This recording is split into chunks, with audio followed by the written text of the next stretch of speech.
a affaire à des alchimistes qui veulent transformer des pierres en or. Hein. Vraiment, s'ils veulent arriver à faire ce qu'ils disent, c'est-à-dire à ramener le déficit à 0%, tout en réduisant les recettes, ils vont devoir attaquer massivement les services publics et les dépenses publiques qui sont des dépenses utiles, socialement utiles, d'investissement, etc.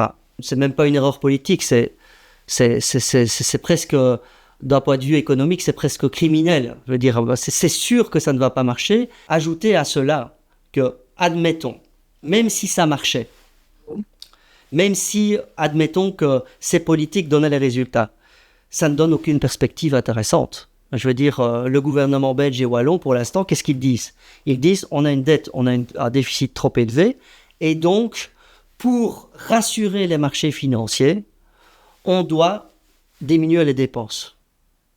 Pour gagner quoi ? 1%, 2%, 3% de dette, on va passer de 106 à 103%, on va diminuer le déficit de 12 à 13 milliards, mais et le pouvoir d'achat dans tout ça, et la relance de l'activité, et l'amélioration de la situation des professeurs et des infirmiers, et la transition en matière de mobilité, et la transition énergétique. Où sont les perspectives qui disent qu'on va avancer dans une direction qui améliore réellement la vie des gens ? Il faut admettre, il faut sortir de cette logique qu'on dépense trop.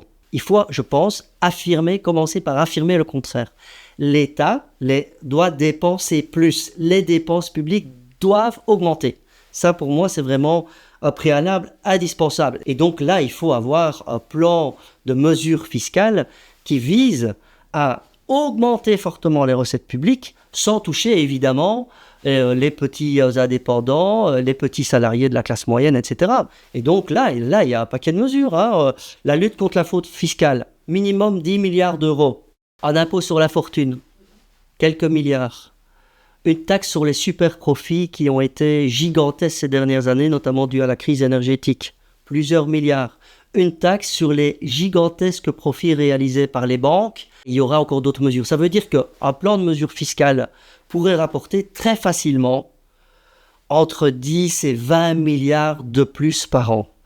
Et donc, quand on écoute les gouvernements actuels qui nous disent qu'ils vont devoir trouver 5 milliards, 6 milliards cette année, 5 milliards, 6 milliards l'année prochaine, et qu'ils vont mettre en place des mesures pour aller grappiller sur le bien-être des citoyens en remboursant un peu moins un médicament, en payant un peu moins une allocation familiale ou sociale, etc.